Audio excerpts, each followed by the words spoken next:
it is the star of the show, straight from the silver screen, the cinema sickness, the Hollywood horror, Lexi Gomez. And you're listening to OTS Project.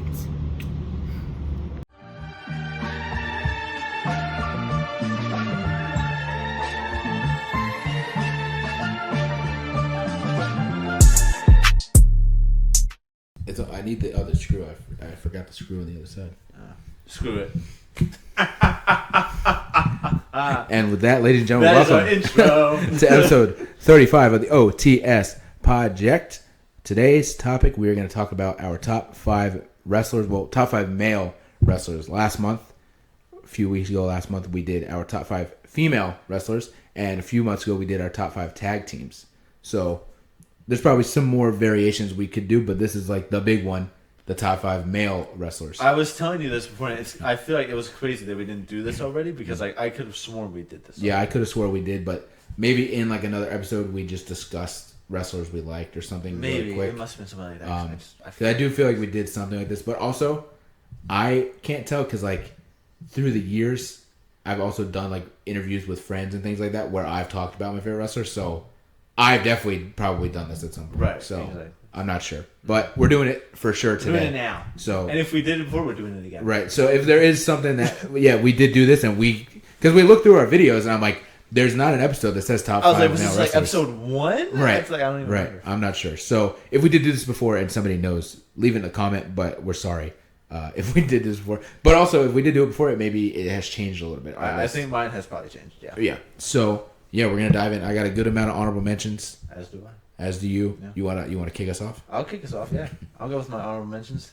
You got the Legend Code, Randy Orton, Rated R Superstar Edge, CM Punk, Yeah. the Tribal Chief Roman Reigns, the Heartbreak Kid Shawn Michaels, the Stinger, AJ Styles. I could not put AJ Styles on this list. Honestly, if you don't have AJ Styles at least as an honorable mention, I know you're not looking at me. no, I know, You know where he is. I know where he is on your list. But I'm just saying, even if like for anybody, if it's not even an honorable mention, Right. something's wrong. Who is it? I think it was. I have an edit that I have saved on my TikTok where it's obviously about the GOAT, AJ Styles. I think Paul Heyman in some Paul Heyman, interview. yeah, I know Yeah, exactly. he was like, if you don't like AJ Styles, then you don't like professional wrestling. Exactly. So- Like it's so like deeply ingrained. I don't make the rules, y'all. Paul Heyman does. yeah. I've got Rey Mysterio on here, another Yep. goat. Yep. I've got Sabu, someone who I've been getting into very recently. Rest in Man. peace, him. Yes, yes. Another goat, Seth Rollins. Yes, sir. I've got Chad Gable, Ooh. who is a personal favorite of mine over the past thank few you. years. Thank you. Hopefully he recovers very, very soon. Yeah, yeah. And of course, my glove shido, Jimmy Wang Yang. Yes, sir. Yes, sir. He's got to be on there for sure. Yep, yep. There's probably a few that I'm forgetting. If you go through yours, Definitely. I'll probably definitely bring it up that should have been on my list. Yeah, there's definitely some, and I have way more honorable mentions, but one of which I'm blanking on. I thought about it in the shower, and I was like, oh, I got to add them to my list, and I got occupied setting up and things like that. So yeah, but I could list people for fucking years at this point. Right, exactly. So my honorable mentions is going to be CM Punk, of course, MJF, Okay, who's someone I love. Good pick, good pick. Adam Cole, who's had a very unfortunate kind of downfall. I don't want to say downfall; that sounds bad, but like in general, we all know like he's had a very unfortunate kind of case over the past few years. Rey Mysterio, that's literally like the first wrestler. The Rock was the first wrestler I liked, but then once I really started watching, Rey Mysterio and John Cena were my two first favorites. I remember, I feel like I've told this story on the podcast where I all I wanted was a Rey Mysterio figure and stuff. The Rated R Superstar Edge. Daniel Bryan / Bryan Danielson. I mean, that's a similar case to AJ. Yeah. Where if you don't like Bryan Danielson or Daniel Bryan, you just don't like wrestling. Yeah. He's one of those guys. William Regal is someone that in my adult life, as a kid, I didn't care for him because he's very like kind of generic. But in my adult life, in my journey in wrestling, he's someone I look up to and really appreciate. And I got to meet and kind of pick his brain for a few minutes. I also attended a seminar or two that he did at certain shows. So just a wealth of knowledge in that man. I missed on my list Razor Ramon. Yes, sir. He was on my list. That's another one of my honorable mentions. Another one more recent in life. After he passed away, I kind of dove more into his work and stuff, and like definitely one of my favorites. He's a great worker currently. for sure, yeah. Who else? Shawn Michaels, of course, same thing with AJ. If you don't like Shawn Michaels, you don't like WrestleMania. Or wrestling, my bad. Yeah. Bret the Hitman Hart. Oh, top tier. Bret wrestler. Hart, I have to put him on my list. And Owen Hart too. I'm gonna put him on my Owen Hart list. as well is another one I love. Sure. Kofi Kingston. Oh, that's my guy. So good. So good. Since I was a little kid, he's been my guy. Eddie Kingston. That's like my wrestling uncle, even though he doesn't know about it. Like I'm just like that's like my guy. His unknown wrestling nephew. And he was also friends with my dad. Right. Because my dad did like a lot more with him and stuff. So my dad would come home from certain trips and would tell me like, oh, you know that guy Kingston? I'm like, yeah, Eddie Kingston. He's like, yeah, man, he's cool as hell. He's like, every day we would meet in the hotel lobby for breakfast and have breakfast together and just sit and talk for like an hour. I'm like, damn, I wish I would have went on this trip, man. That would have been so cool. So they're both from New York, so it made sense. They probably just talked about growing up in New York and stuff like that. Right. So that's why I'm like, he's like my wrestling uncle, because it seems like him and my dad became like friends there for like a good little bit. Yeah. Rob Van Dam. Man. Oh, of course. One of the guys, man. He is so cool. Similar, Jeff Hardy. Yep, Jeff Hardy. Every kid our age loves Jeff Hardy. Yeah. Like you grew up I probably should loving put Jeff Hardy. List, honestly, yeah. Yeah, every kid like around our age group loved Jeff Hardy. He's just the guy. Kurt Angle, bro. Mm-hmm. That man can wrestle circles around anybody, bro. Kenny Omega. Same thing. Can wrestle circles around anybody. Should have been put on my list. And last person on my honorable mention. So Jushin Thunder Liger from Japan. That's like Elias's top guy. Yeah. He's incredible. Last guy on my list, Brian Pillman. Man, not so much like Hollywood Blondes, Brian Pillman. I mean, obviously that's still great. Like Brian Pillman, loose cannon, Brian Pillman. ECW, stand in the ring with a cane and sunglasses on, Brian Pillman. That guy's him, bro. Yeah. Also, though, I do love Brian Myers, Kurt Hawkins, and obviously Matt Cardona and Zack Ryder. Those two were big parts of my childhood. So I really enjoyed both of them. And I didn't have Glove Shittles in here, but I will put my Glove Shittles in here, even though, I mean, you could say they're Glove Shittles or not, because they weren't goofy. Right. But Paul London and Billy Kidman, those are like my... Yeah. I wouldn't say... I guess Glove Shittles, but they're very relatively unknown. Right, more in like an obscure kind of sense of like, exactly. I just grew up loving them, as well as like Brian Kendrick, even though he turned out to be a weirdo. Right. But yeah, I grew up loving like those three guys. And like, again, when Paul London teamed with Billy Kidman, and then when he teamed with Brian Kendrick, I had like every Paul London, Brian Kendrick action figure. SmackDown vs. Raw 2009. I couldn't wait to get that so I could play as them because they weren't in 07 and 08. That was like my favorite tag team as a kid. So I love those guys. So yeah, that's kind of honorable mentions, but I can go on for there's days so at this point. There's so many put on there, good people. Mike Austin is another great one. Steve Carino. Eric, Chris Kane. I just yeah, you gotta stop. I gotta stop you before you really get ahead here. Right. All right. So you want to give your top five? I'll do my top five. Yeah. All right. My number 5 is going to be Bray Wyatt. The man. Let me tell you, man. That's another honorable mention for me. There's so few people that I think creativity wise match Bray Wyatt's level. Right. Everything he did in WWE was just so well done. Right. He really encapsulated, like, he's really like the spiritual successor to the Undertaker, and where he really is just like is so able to encapsulate that like fear factor and that horror factor in his character and against his opponents and stuff like that. And a lot of the matches he brought on, he was really great in the ring. Right. Very much so underrated in the ring, but like in terms of character work, very unrivaled by almost everybody in WWE history. He's just so very like passionate with what he did, both in the ring and with his character work and stuff like that. And it really does like suck, obviously, that he's no longer with us, because like all the matches that we could have had, all the storylines we could have had, especially now that John Cena's in his last year, that would have been a very epic last match. That would be fire. But obviously, it does like suck not having him. But even still, he is still one of my favorites of all time. Especially like because like when I first really started getting into wrestling, that's when he first started like coming to the rise with like the Wyatt family and stuff like that. So it was very cool getting to see that, especially with that like Hell in a Cell match with John Cena and stuff like that. That was obviously super cool, and just seeing him like get more and more into like deeper and deeper into like different characters and stuff like that, with like the Fiend and the Five Bloodhouse and becoming like world champion and stuff like that. Seeing his journey was super cool to see as I was getting more and more into a wrestling fan. For sure. Yeah, he's another honorable mention for me. I'm not a Horror Nights guy, bro, but I'm real tempted at this point to go this year, because that whole idea of the horror of the Wyatt Six, idea just seems really, really cool. So I don't know. I might have to brave it, and we may have to take a trip to Universal because it does seem the really real cool. big problem with that is though it's just like Horror Nights is just so like popular, right? That it's like you gotta wait hours and hours, right? to Or get you got to any spend of like those $300 on a pass, exactly, yeah, to get to the front. crazy. So yeah. I might still just do what I normally do and just watch the videos from home. Right, exactly. But in general, I'm yeah. really excited to see what they do in that house because and they're talking it up. Mm-hmm. Even like the non-wrestling people in the Universal world are saying like might be the best house we've done in years because they're just like it's definitely going to be the like big house of the year. Yeah, for sure. For sure. This year. My number 4 is going to be the never before seen 17-time greatest of all time. Yes, sir. John Cena. Yep. If he ain't in your top 5, something's wrong with him. Yep. He's the GOAT, undisputed. His mic work is unrivaled. His wrestling ability, even after 25 years, is still just developing and still just being like so much quality in the matches that he's able to pull off.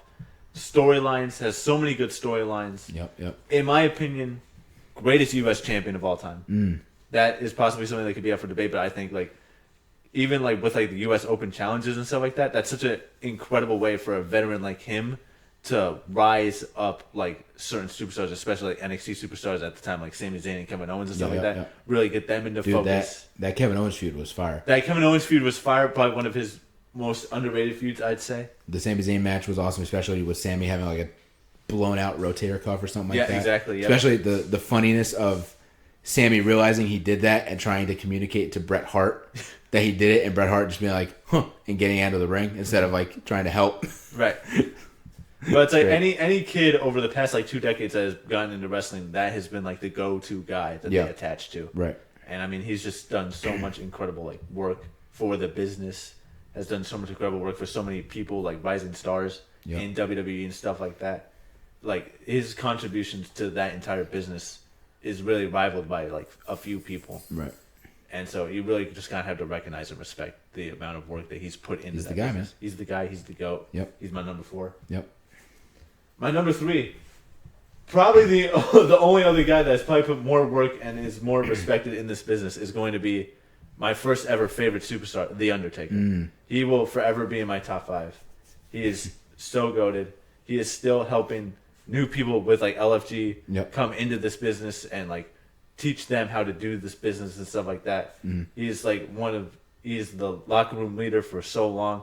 He's one of the biggest faces backstage and stuff like that. He's always helping anybody on any level in WWE try and like find their footing and really help them prosper in this business and stuff like that. Yeah. Such a huge help. But even just like his stuff that he did over the 20 or so years, 30 or so years. One of the most decorated of all time. One of the most decorated of all time. Has done so much. Literally has like the longest WrestleMania winning streak of all time. Right. So much incredible character work, and where he really took that one character and went in so many different directions with it. Obviously, like WrestleMania main eventer, world champion multiple times over, has been in some of the coolest and most like emotional storylines, especially with like Shawn Michaels at WrestleMania and stuff like that. That stuff is super emotional, but it's just done so much incredible work in the business that it's like he has to just be the most like respected man in the wrestling industry. Right. I'd say top tier, bro. Probably the best wrestling character ever. For sure. Like you're not beating him character wise. Right. People have tried. Some people have come close. Yep. No one succeeded. Right. No one's going to succeed. Right. It's impossible. Bray's the closest thing we've gotten. Bray's the closest, for sure. Yeah. My number 2 is going to be Eddie Guerrero. Latino heat, lie, cheat, steal. This man can do anything. Yeah. And one of the most innovative characters and heels we've ever seen in professional wrestling history. Has inspired so many other wrestlers to do what they do. So incredible in the ring, rivaled by very few in terms of like ring work. Right. Throughout wrestling history, I think he's just so incredible. Any match that he puts on, he's going to do a banger of a match for sure. Yeah. Banger after banger after banger, like Sheamus says. Yep. And character work wise, it's the same instance in where it's like this man is so creative and where he really is just able to shine and do anything and really get the people behind him. Even if he is a heel, people are going to get behind this man because they just love him and love what he does. Right. He is so good. Top tier, man. Yeah, I'm at number 1 though. Mm. And as much as he was, No, actually not. He was my one for a while, but then I really got into this next guy so much over the past like year or two at this point. My number one is going to be Kurt Angle. Oh, really? Yes. Okay. There's in my mind. That's not who I thought it was going to be. Who did you think it was? I don't. Maybe he was in your honorable mentions. Gunther. Gunther was not going to be my number one. No. Oh, was he in your honorable mentions? I don't even think he was in my honorable mentions. Wow, damn. That's been your guy for like the past year. That's what I thought. Well, he was my guy, but then I feel like ever since he lost the Intercontinental title, he's just really been like all over the place at this point. And even like his world title one, I really was not too jazzed about, especially in comparison to like how his Intercontinental title run went. Right. That was like the best Intercontinental title run I've ever seen. Right. Like maybe like rivaling like the Miz, but I still feel like even like that beats Miz title run. Okay. But Kurt Angle's my number one. All right. I feel like Kurt Angle can do anything. Yeah. I honestly, there's nothing that Kurt Angle did where I could be like, yeah, he really didn't like shine there. I feel like any match he put on, he went all in with the match. He's one of the best like technical wrestlers if not just the best technical wrestler I've ever seen. Yeah. Like all of his matches are so incredible. His ring work is incredible, and just an entertaining character. Whether he's supposed to be like goofy or funny, he nails it. But if he's supposed to be like a serious fighting champion, he nails that as well. Right. That's why I don't think there's anything that Kurt Angle really can't do, because it's like he's so versatile in both his character work and ring work that it's like he could just do anything. Yeah, he's definitely one of the best. Yes. For sure. Top tier, bro. Top tier. He's Great my list one. though. Yeah. Great list. Some on my list, and obviously somewhere on my honorable mentions for sure. So my number 5 was someone that I believe was in your honorable mentions. My number 5 is going to be Seth freaking Rollins. Of course. The workhorse, the current day workhorse. Well, I guess you could rival it with Cody, who was not in either of our honorable mentions, but I would definitely put Cody in one of my honorable mention spots for sure. Yeah. I think at this point. Sorry, Cody. Sorry, we weren't outing you on purpose. It just slipped our minds. But you're great, Cody. Mm-hmm. But outside of Cody, Rollins is the workhorse. He has been the workhorse for years. A decade. Yeah. He's just similar to like Angle. Is like outside of his injuries, there's not much he can't do. Right. Like he's always been great. Most of his run in general has been great. Mm-hmm. He's always reinventing his character, whether it was the visionary stuff, or well, at first it was the damn the architect or whatever. Yeah. And that feud with Ambrose was great. Mm-hmm. One of the best cash-ins ever at WrestleMania. The best cash-in ever. Right. His babyface stuff when he was kind of just like the revolutionary, whatever it was, like, or not even that. It was before that when he was just like, redesign, rebuild, reclaim. Mm-hmm. That stuff isn't the best, but it wasn't bad. Yeah. He was just kind of generic babyface. And he kind of had some ups and downs, but then like the visionary stuff where he was like God, he's like a cult leader. A lot of people didn't like this stuff. I thought it was great. Right. I thought it was incredible. He was so character based and so deep into that character stuff. I loved like the fur jacket that he would come out with and stuff like that. The glove, I thought like, oh man, it was, to me it was really great stuff. Fit wise, no one's beating Seth Rollins. Yes, and then obviously he kind of translates that into like, the revolutionary, visionary, with the outfits and stuff. And he's been, basically been that ever since, for the past like 5 or 6 years. That's basically what he's done. Mm-hmm. But it works, and he can go between face and heel on a flip of a switch easily with that character. The stuff he's doing now, I enjoy. I feel like it has fallen a little flat since since SummerSlam and whatnot, but still good. It's not like bad. But yeah, he's the guy. And I mean, who was it that said it now? I think Cody may have said it. It's like if you have an issue with something or you need a locker room leader, you go to like Roman or Rollins. Mm-hmm. Like, so the fact that Rollins is in that spot, or it was Randy and Rollins, right? Because Roman's not there as much. So the fact that he is the locker room leader on Raw speaks numbers to what people think of him, right? Exactly. Especially because like it's come to a point where he's almost sort of in a similar situation with like John Cena, where he's kind of becoming the veteran of this whole like locker room, because a lot of people in there are like newer than he is, right? Which is also really good in his case of how he's taking this whole faction of like Braun Breaker and Bronson Reed, guys who are like relatively new to this scene, and like lifting them up to a sort of instance, which I think is very, very cool. My number 4 is going to be Latino Heat, Eddie Guerrero. You can't not have him on a list. You can't not have him, bro. He's him, bro. He's the guy. So I don't have to go too much further because you basically said it all. Like there's nothing this man couldn't do. So entertaining. Mm-hmm. He was like such a perfect mix between wrestler and entertainer. Yes. And he could have you feeling sympathy for him and 1 second and instantly hate him the next second. You know, You have you laughing too, man. right within a year span, bro. We went from him winning the WWE Championship and having this insane moment and defending the title at WrestleMania and being like this incredible babyface to the stuff with Dom and Ray and being like the most devil-ish guy ever.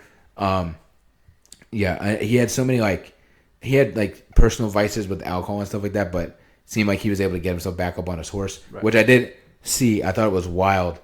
I was like watching a clip and it was like, so this is like 2002 or something like that. He was in WWE and then he like failed some drug tests or whatever and got released, right?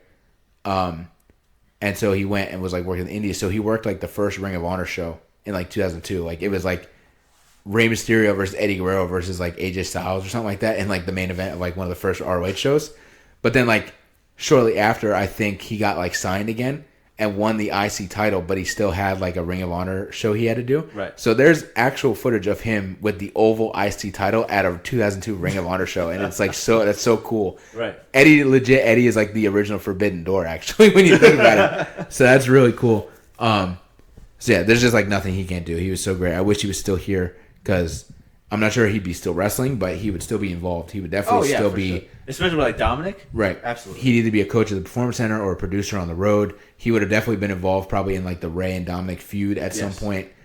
Maybe he would have been Dom's manager. Maybe he'd still be Dom's manager. That'd be great. But definitely during the Ray and Dom stuff, he would have at some point probably been Dom's manager and been like the devil on his shoulder being like, yeah, dig the knife deeper into your father's back. You know, he's doing that spiritually. Right. And I think he'd be so proud of Dom. I think he'd be so proud of Ray as well, just to see what Ray has done with his career and whatnot. But he'd definitely be so proud of Dom, I think. And Dom really is like, maybe not that Dom's a bad wrestler like in ring, but he's not on like Eddie's level in ring. Right. But he's like the spiritual successor of Eddie Guerrero with the personality for sure. Mm-hmm. So yeah, there's nothing that Eddie still, I would can't still do. think Dominic's still doing pretty well in the ring. Yeah, definitely. My number 3 was not on your list. He was not even an honorable mention for you. Samoa Joe, my man, my guy. I just don't have that much experience with Samoa Joe. Right. Well, I grew up watching him in TNA, as well as like Christopher Daniels should have been another honorable mention for me because I grew up like my favorite match of all time is that Unbreakable. You did list him before I had to stop you before match. You just went on a tangent. Yeah, my favorite match is that Triple Threat Unbreakable 2005 match. So I like grew up with those guys, but I grew up more with Joe and AJ kind of more than Daniels because Daniels would kind of come in and out of TNA a little bit. But yeah, I've always loved Samoa Joe. I think he's like so great. In general, again, for his size, there's not much he can't do. Right. He's always going. He's still going. Yes. You know what I'm saying? I wish WWE did so much more with him, bro. He should have been. Honestly, I know. Because he had the hype behind him, too. Right, and it might be a hot topic, but I feel like he should have, when they had that damn Samoa Joe Brock match, I feel like he should have beat Brock, bro. He should have. If there was anybody on the roster, like physically, that had the ability to beat Brock, I thought it was Samoa Joe at that time. Maybe Braun Strowman, but Braun Strowman didn't have like the speed. Yeah. You know what I'm saying? That Brock Lesnar has. Mm-hmm. Samoa Joe could meet him there with speed. Right. Pretty much with strength. Not obviously on Brock's level, but he's no slouch himself, you know what I'm saying? So I wish WWE would have done so much more with him. And he was just somebody that, I'm not a wrestler, but I was in the business, so like he was somebody I kind of looked up to in the sense of like he's a big dude that's doing it, and he's doing way better than I would be if I'm a wrestler. Right. So like he was somebody I just always looked up to when I was like in the business because I was like he seems like a great person. He seems very nice. He didn't let his size define him. He actually used it as an advantage and stuff like that. So he's my number 3 because I just watch Samoa Joe matches whenever and just be entertained, man. He's the guy. So that's my number 3. My number 2, just to make sure. Oh, that's right. It's gonna be the Never Seen 17, the greatest of all time, Mr. John Cena, Jonathan. I think Anthony Felix Cena. See, I even know the middle names here because I'd be glazing that much. Fucking Mark. No, I mean, what else Theo said, man. Like he's just him. I grew up with him. I had like so many John Cena t-shirts, so many action figures, and also he was just on everything. So even non-John Cena merchandise, any WB merchandise, chances are John Cena had it. So I'm sure I had WB notebooks that had John Cena on it, and hats and everything, anything I had John Cena on it. I'm sure. I just grew up with it. He was my childhood hero, along with Rey Mysterio. But at some point too, Cena was definitely like shown more than Rey. So it's like he was really my childhood hero because I mean, like the first feud I watched like from start to finish was like the Cena Edge feud. And then I just watched like the Cena and Randy feud and all this just all through the years, just watching him conquer the Great Khali and Umaga and JBL and you know, all these different people, Triple H multiple times and Randy Orton multiple times and Edge multiple times and Shawn Michaels and Jericho and all these guys. I just watched like all these feuds happen in real time. You know what I'm saying? It's not like a kid now understands the weight of how big John Cena is, and luckily they get to see John Cena. Right. But they have to go back and watch the 2009 feud with Randy Orton at Bragging Rights and all this stuff. I watched it like in real time. So yeah, he is literally my childhood hero. And you know, physically, like in ring wise, he's not the guy. You know what I'm saying? He's not like this guy, but he is no slouch. And more importantly than anything, he's the entertainer, man. Yeah. He knew exactly how to market to people. And honestly, actually, more important than anything, he seems like a nice person. Yes. Just a good person. Yeah. Which, you know, I mean, he's still young, you know what I'm saying, compared to like Hogan and Rock and things like that. So things could change. But like some people's childhood heroes like Ultimate Warrior or Hulk Hogan, and those guys turn out to not be great people. Right. Rock, I don't want to say he's not a great person or anything like that, but like he has ego issues that, for sure, you know, has definitely, because he was really the first wrestler that I fell in love with, but there's like a mark on it now because I'm just like, you've kind of ruined everything you've touched in the past couple years, whether it's through wrestling or even in Hollywood with the DC stuff and whatnot. John Cena doesn't seem like he's going down that path. No. He seems like he's just generally a good person. So I'm glad that that's my childhood hero. You know what I'm saying? That I looked up to and still look up to. I before you came over, I was in my mom's room hanging out, eating breakfast, watching John Cena videos because I'm just like, he's the guy. Even like my mom and I were talking a few weeks ago about this. We were watching something and I was explaining to her like, yeah, you know, like this is John Cena's last run, and she was like, yeah, okay. I'm like, no, mom, like he seems like someone that sticks to his word. He's done, you know. And I was like, so I'm just letting you know, there's probably going to be some night where I'm probably hysterically crying, and it's probably because it was John Cena's last show. And my mom goes, well, I'm not going to lie, bud, I'll probably be crying too. And it makes me even more emotional because it's like, she doesn't like wrestling, but she just knows how much that man means to me. And like, she was the one buying the notebooks and the t-shirts and the action figures. So she knows like, that's my son's childhood hero. So he means a lot to me, you know what I'm saying? As I start crying here, but he just means a lot to me. So I wish he was someone I could have met. There was one time we were at a Yankees-Rays game, and he was there, and they showed him on the big screen, and my mom and I immediately jumped up, and we were running to the section that he was in, because he wasn't in, like, a box, but he was kind of in, like, a secluded section kind of thing. But you could get to it, like, if you, like, kind of stepped up on some... There was no stairs up to it, but you could get to it if you, like, kind of climbed the wall a little bit. So we got up and ran over there, and... I swear I jumped up on the chair, and as soon as I jumped on, like, grabbed the rail, is when he was like, I'm sorry, guys, I gotta go. And he, like, disappeared into the damn shadows. And then my mom was like, nope. And so we went, like, up the stairs in another section, and we walked over, and we were looking everywhere. We did not see that man at all. Like, he got out of there. You can't see him? Yeah, we literally can't see him. He got the fuck out of there. But we were hunting for that man just to... Quick, please, can we just get a photo real quick, right?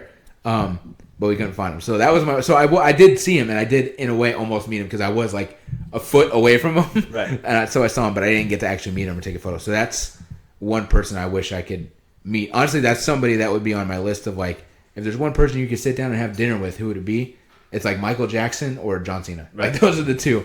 So, yeah, enough glazing. He's the GOAT. Everybody knows it. That's my number two. And my number one is, you know, the man himself. The man who likes to beat up John Cena. My number one is going to be AJ Styles. The face that runs the place. The face that runs the place. Nostalgia-wise and whatnot, he is involved. I'd say, like, John Cena, yes, was my childhood hero, but AJ Styles was, like, my like, what would it be like? He was, like, my hidden childhood hero. Right. That nobody really knew about, but it's like, as I was watching John Cena do all this stuff, I was watching AJ Styles do the same thing in TNA as, like, a 8, 9, 10-year-old and stuff like that. So that's why he's my number one, because it's just like, he doesn't hold like as much weight as John Cena, because John Cena was just so much bigger, and like I just saw Cena longer, but I did still, as a kid, watch AJ Styles and whatnot, and now as an adult, I'm just like, that's my guy, bro. He's like the best wrestler in the world, bro. So that's why he's my number one. I do not miss an AJ Styles match. Similar to a John Cena match currently. It's like, especially now because obviously Cena's on his last run, but like I'm pretty sure AJ's also on that last run. He just hasn't announced it because he did kind of say like, yeah, it's probably my last SummerSlam, which we just saw. So I'm like, okay, I'm not missing an AJ Styles match, even if it's him versus Bronson Reed on Raw, which could be a missable match. I'm like, no, I'm going to watch it because I don't think I'm getting too many more of these within the next year. You know what I'm saying? Yeah. So both my childhood heroes, my GOATs are both like on the retirement run at the same time here. So there might be another night where I'm crying, and that's because AJ's gone. He's been in the business just as long as John Cena has, pretty much. Yeah, longer, I'd say. John Cena, no, maybe around the same. AJ may have like a year or two on it. He might have had a little bit more on right. But they've both been grinding at the same time, and they both had two different paths. You know what I'm saying? But he went and became the John Cena of TNA, you know, and to the point where people now look at him as the greatest TNA wrestler to ever live, and the face of TNA. Right. Luckily, we got him to come back. Hopefully, they get a match before he does retire. Hopefully, we get another TNA match, which I think would be incredible. But yeah, that's my number one is AJ Styles. He's just in-ring wise, entertainment wise, childhood wise. He's just the guy, man. Well, John and AJ still have to have a final match before. That is true. We do need that. We only have a few months left. There's only, I think, as we're recording, there's only like 10 appearances left on Cena's list. So one of those needs to be a match against AJ Styles. It could be on a Raw or SmackDown. I don't care. It doesn't matter. Just it needs to happen. But it should be on a big stage for sure. That would be dope. If we don't get an AJ Styles match, but we got a Logan Paul match, I'm gonna be pretty pissed. That's true. That happens. But yeah, we want to run through our lists one more time. Mine's gonna be Bray Wyatt at 5, John Cena at 4, Undertaker at 3, Eddie Guerrero at 2, and Kurt Angle at the 1. And mine is gonna be Seth Rollins at the 5, Eddie Guerrero at the 4, Samoa Joe at the 3, John Cena at the 2, and AJ Styles at the 1. Looking at this list, I could say maybe Eddie and Joe could interchange a little bit because they have more maybe childhood love towards Eddie. But in general, yeah, Rollins, Eddie, Samoa Joe, John Cena, AJ Styles. Anything else you want to add before we wrap up? Bro, he won a gold medal with a broken freaking. He did. What are you gonna do? How are you not gonna recognize him? And AJ is the face that runs the place. Yeah, that's true. One of the few that's held like every TNA title and like every WWE title. So he's the guy. But yeah, we appreciate y'all watching. Shout out to WNRN, of course, being the gracious podcast hosts that they are. Yeah, I don't know. Is there anything else we need to add? I'm trying to rack my brain real quick. Shout out Jimmy Wang Yang. Shout out Jimmy Wang Yang. We will see y'all next week.